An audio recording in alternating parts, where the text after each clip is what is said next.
Unacademy. Let's crack it. Personality test किस stage पे होता है? आपने प्रीलिम्स दिया, प्रीलिम्स क्वालिफाई किया, मेंस लिखा, मेंस आपने क्वालिफाई किया।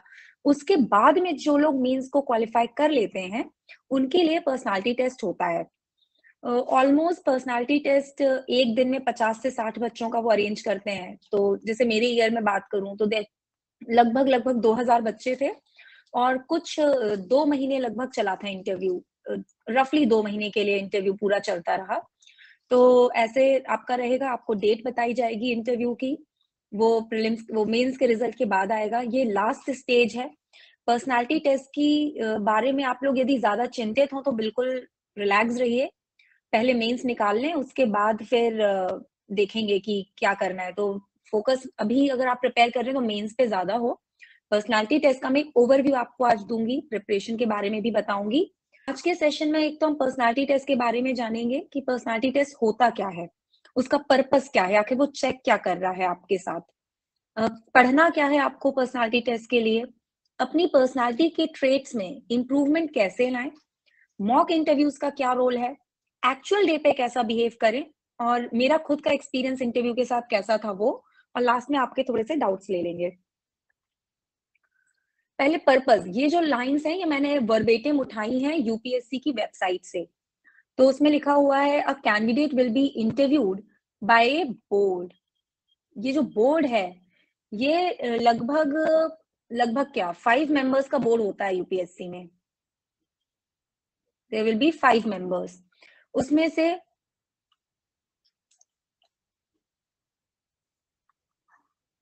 I'm really sorry about this thing. There will be one chairperson.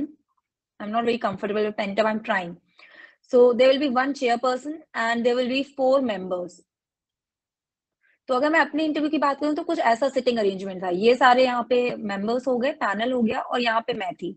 यहाँ पे एंट्रेंस का गेट था, ये मिडिल में, मतलब बीचों बीच बैठे थे हम लोग। और यहाँ पर चेयरपर्सन सर थे, यहाँ पर 2 मेंबर थे और 2 मेंबर यहाँ पर थे। ऐसा सिटिंग अरेंजमेंट था।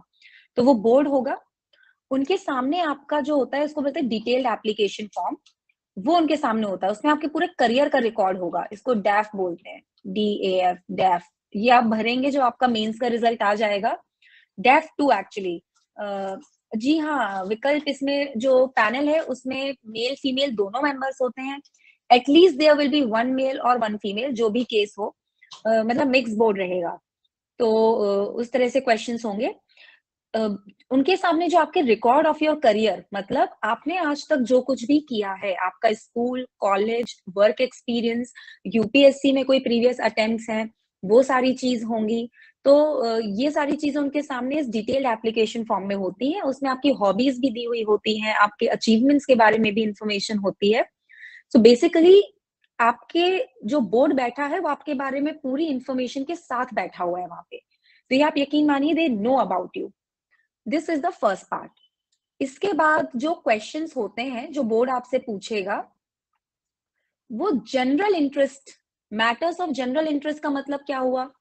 वो आपसे एक्सपेक्ट नहीं कर रहे कि आप बहुत ही सब्जेक्टिव नॉलेज उनको दे दें, आप उनको बिल्कुल वो एक्सपर्ट साइंटिफिक या कुछ जो रिसर्च बेस्ड नॉलेज दें, नहीं। जो भी चीजें समाज में चल रही हैं, जो भी चीजें इस समय न्यूज में हो, या जो आपको लगता है कि एक सिटीजन को मालूम हो, तो उस हिसाब से आपको वहां पर एक प्रेजेंट करना है खुद को। तो जनरल इंटरेस्ट की चीजें होंगी, बहुत आपको स्पेसिफिक सब्जेक्ट वाइज डिटेल नहीं करनी पड़ेगी। अब आते हैं कि आप में इंटरव्यू क्या ढूंढना चाहता है। इंटरव्यू आप में देखिए, ऑब्जेक्ट ऑफ इंटरव्यू आपकी पर्सनालिटी को टेस्ट करेगा। इसको पर्सनालिटी टेस्ट बोलते हैं, क्योंकि ये आपका नॉलेज नहीं देख रहे, ये सिर्फ ये देखना चाहते हैं कि आप एज अ कैंडिडेट एक पब्लिक सर्वेंट कैसे बनेंगे। तो पब्लिक सर्विस के लिए जो भी आपके अंदर वैल्यूज होनी चाहिए, उन सारी चीजों को बोर्ड असेस करेगा। तो निश्चिंत रहिए, आप में जो बेसिकली वो आपको ये देखेगा कि क्या आप एक सिविल सर्वेंट बनने के हिसाब से आपकी पर्सनालिटी है। और पर्सनालिटी का मतलब लुक्स नहीं होता, पर्सनालिटी का मतलब होता है आपकी क्वालिटीज, आपके वैल्यूज। सो एक तो ये हो गया। फिर competent and unbiased observers. Actually जब आप वहां जाएंगे तो जो लोग वहां पे बैठे होते हैं बोर्ड में, हमारी जितनी उम्र नहीं होती उससे ज्यादा उनका एक्सपीरियंस होता है, इनफैक्ट उससे बहुत ज्यादा उनका एक्सपीरियंस होता है। तो आप यकीन मानिए उनको, they have sufficient knowledge to judge you, have faith in them and have trust in them। उससे क्या होता है ना, हमारे एक बिहेवियर में रिस्पेक्टफुलनेस आएगी। तो बिल्कुल निश्चिंत रहिए, वो पूरी तरह से अनबायस्ड है, उन्हें कोई फर्क नहीं पड़ता कि आप कौन से कॉलेज से पढ़ के आए हैं, आपकी बैकग्राउंड क्या रही है। खुद आपको वहां पर कैसा रिप्रेजेंट करेंगे उससे डिपेंड, उस पे आपकी जजमेंट की जाएगी, उस दिन जाकर के आप कैसा खुद को रिप्रेजेंट करते हैं। It is intended to judge the mental caliber of a candidate। mental caliber as in सोचने का तरीका कैसा है, क्या वो चीजों को एनालाइज कर सकते हैं, प्रेशर में कैसा बिहेव कर सकते हैं, नए लोगों के सामने अपने आप को कितनी सरलता से आप एक्सप्रेस कर सकते हैं, कितने आप अलर्ट हैं, नई सिचुएशंस को कितना इजीली टैकल कर सकते हैं। ये सारी चीजें वहां पे चेक की जाती हैं। सुमित पूछ रहे हैं हार्ड लाइनर रहना चाहिए या डिप्लोमैटिक, वो हम आगे डिस्कस करेंगे कि आपको कैसे वेल बैलेंस ओपिनियन देने हैं। In broad terms, it is not only his intellectual qualities but also social traits and interest in current affairs। What are social traits? कि आप सोसाइटी के डिफरेंट सेक्शंस के साथ कितनी आप सिंपैथी रखते हैं, आप कितनी उनकी प्रॉब्लम्स को समझना, आपको समझ है उन प्रॉब्लम्स की, आप किस तरीके के सॉल्यूशंस उनके लिए देते हैं। बेसिकली ये देखना चाहते हैं कि आप सोशली कितने एप्ट हैं, क्योंकि जब आप पब्लिक सर्विस में जाएंगे आपको सोसाइटी में ग्राउंड लेवल पे लोगों के साथ कनेक्ट करना है, तो आप उस तरीके से कितना सोशली अवेयर हैं, कितना आप समाज को समझते हैं, वो सब चेक होगा। आपसे रूरल प्रॉब्लम्स पे बात होंगी, आपसे विमेन स्पेसिफिक बातें होंगी। तो ये सारी चीजें वहां पे चेक होंगी कि आप कितने सिंपेथेटिक पर्सन हैं। देखिए, अगर आप एवरेज एकेडमिक बैकग्राउंड के हैं, अंशुमन मैं पहले भी बोल चुकी हूँ, इसमें कोई फर्क नहीं पड़ता। आप खुद वहां पे उस दिन अपने आप को कैसे रिप्रेजेंट करेंगे। बहुत सारे आईआईटीएंस हैं, बहुत सारे एम्स के भी आपको ग्रेजुएट्स मिलेंगे जिनको कम मार्किंग होती है, और बहुत सारे आपको ऐसे बच्चे मिलेंगे जिनका बहुत फिनोमिनल बैकग्राउंड नहीं होगा मगर उनकी मार्किंग बहुत अच्छी होगी। उस दिन के मैटर करता है। मैंने कहा वो अनबायस्ड हैं, उनके सामने आपका करियर का रिकॉर्ड है, इसका मतलब ये नहीं कि वो उस रिकॉर्ड को जज करेंगे, वो जज सिर्फ आप ही को करेंगे। तो निश्चिंत रहिए, उससे कोई फर्क नहीं पड़ता है। और ये सारी चीजें जो मैंने उठाई हैं, ये सब यूपीएससी की वेबसाइट से हैं। एज इट इज एक्सप्लेन करना चाहती थी। मेंटल अलर्टनेस, कोई क्वेश्चन पूछा जाए उसको आप कितना समझ रहे हैं उस मोमेंट पे। ऐसा ना हो कि उन्होंने कुछ पूछा, पहले तो आप सुनते ही नहीं है, 2-3 बार में आपको समझ में आता है, फिर तीसरी बार में आप कुछ बोलते हैं कि अच्छा ऐसा वैसा। वेरी वेरी अलर्ट, क्वेश्चन को एक बार में समझना है, सुनना है, and then you have to respond. Critical powers of assimilation. Critical powers मतलब जो उनके फाइन डिटेल्स हैं उसको आप समझ करके इशू को एनालाइज कर सकें।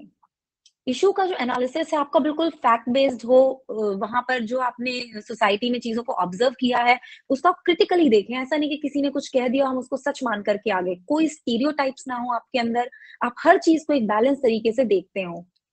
Clear and logical exposition, and I am repeating my self, इसमें एक डाउट सेशन है एंड में, तो प्लीज आप अपने डाउट्स वो डाउट बॉक्स में डाल दीजिए। मैं उनको डेफिनेटली लास्ट में देखूंगी, क्योंकि कमेंट्स को देखना मुश्किल होगा, डाउट बॉक्स को मैं पढ़ लूंगी एक बार।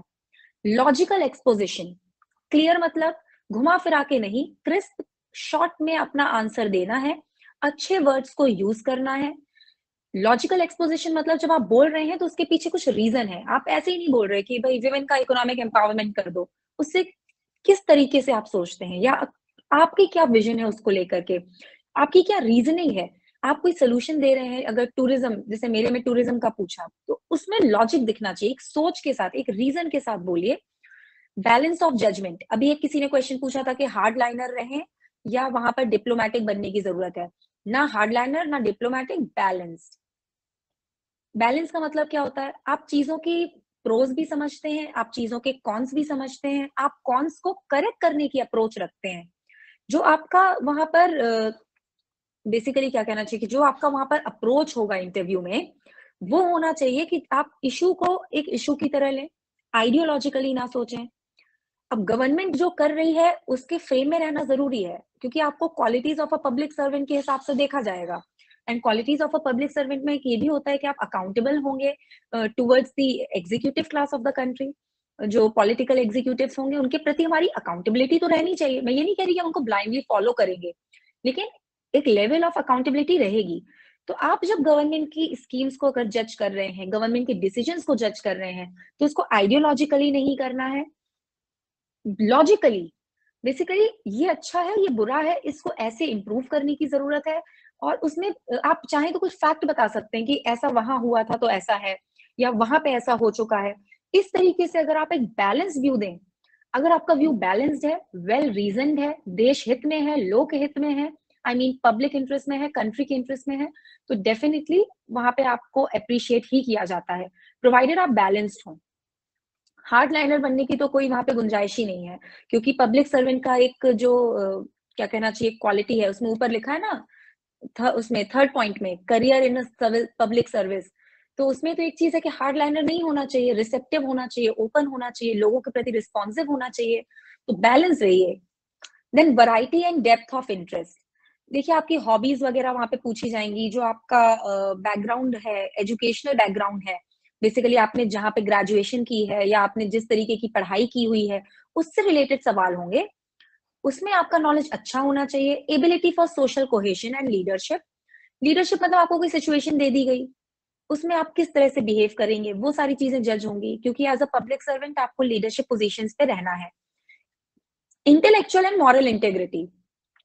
सो डेफिनेटली भाई आप जो बातें हैं आपकी उसमें एक ऑनेस्टी दिखे, इंस्टीट्यूशनल मैकेनिज्म्स दिखें, आपकी टेंडेंसीज ट्रांसपेरेंसी की हो, फेयरनेस की हो, ये सारी चीजें आप में बोर्ड में जज की जाएंगी।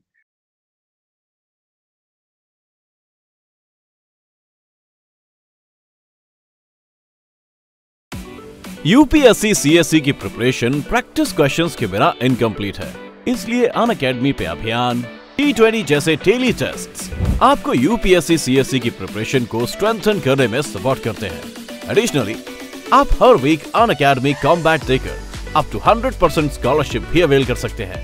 टेस्ट स्टार्ट करने के लिए अपने होम पेज पर स्क्रॉल करें और ट्राई अ मॉक टेस्ट पर क्लिक करें। अभियान टेस्ट को सेलेक्ट करें, टेस्ट पे टैप करें और स्टार्ट टेस्ट से स्टार्ट करें। सो करिए आज ही शुरुआत इंडिया के अनअकैडमी फ्री टेस्ट सीरीज के साथ। Let's crack it.